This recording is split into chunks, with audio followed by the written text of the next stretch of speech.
So lately, anytime Jason from MBRP visits us, it's with something new and cool we haven't seen yet. This is no exception. What do we got here? Yeah, Bill, thanks once again for having me. So today we got a 2020 and up GT500 Resonator Elite. In our opinion, the stock exhaust of the GT500 sounds pretty darn good. One of the best out there, yeah. It can be a little throatier, a little deeper, which is why we came out with the Resonator Elite to give it more sound and more flow. So Jason, obviously, this is going to be a direct fit, obviously, once we cut the factory exhaust. What kind of materials are we working with here? This is actually 409 stainless steel, which carries MBRP's lifetime warranty. Start cutting. Let's do it.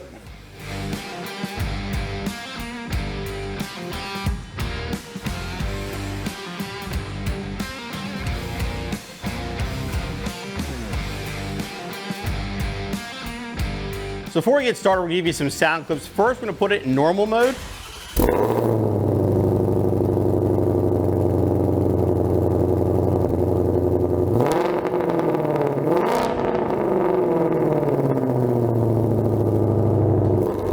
And now here's track mode.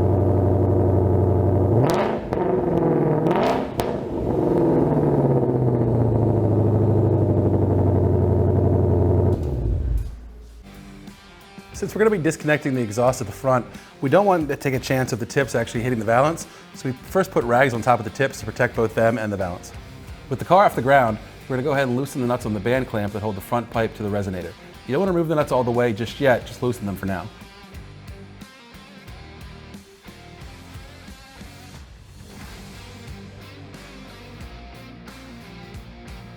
To slide the band clamps back, we're going to have to pop these little clips off.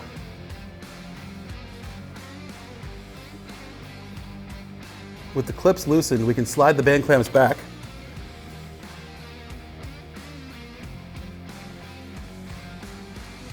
With the cap back slid off, we're going to slide the band clamps off so we can get proper measurements for our new Resonator Elite.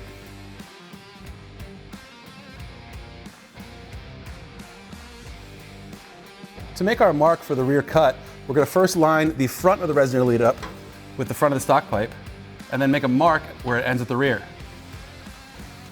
It helps to have a second pair of hands for this.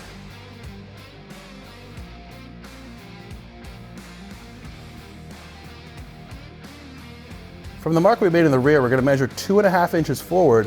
That's where we're going to make our new cut. Be careful when making your cut. You are very close to the factory drive shaft. It's also helpful to have a second pair of hands to hold the front of the resonator down to make more room for the cut.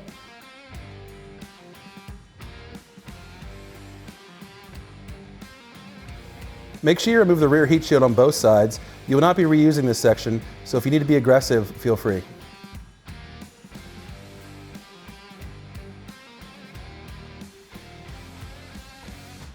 You'll want to deburr any excess metal on the rear exhaust pipe.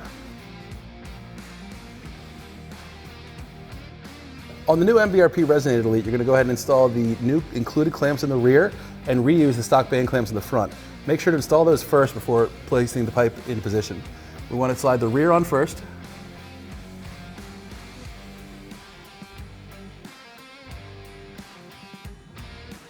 With our new pipe slid into place, we can now slide the clamp back and over the opening and tighten it down.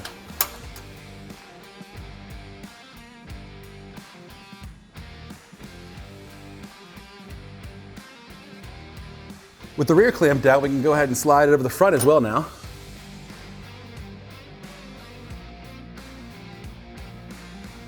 We can now go ahead and tighten the front clamps.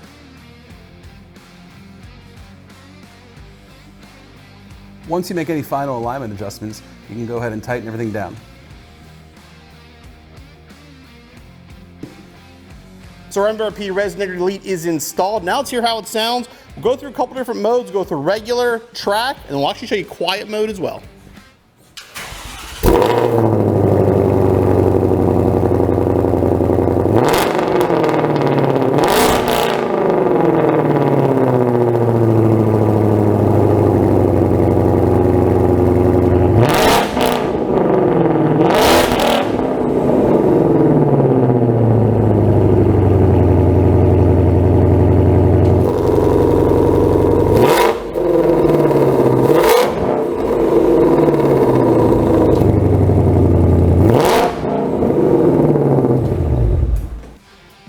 So our Resonator Elite is installed, and wow, like, I mean, the 350 makes a huge difference. The 500 Even more so, I mean, I've heard aftermarket exhausts that aren't that loud, and that's still stock muffler. This is the first one I've heard so far with the Resonator lead on it, and oh my goodness, does that sound mean, aggressive, and like this car should. It should. I mean, if you have a GT500, I'm telling you, you need one of these things. Installation, you do have to cut. There's a little bit of work involved, so give yourself about 2 hours or so, and we'll be back on the road in no time.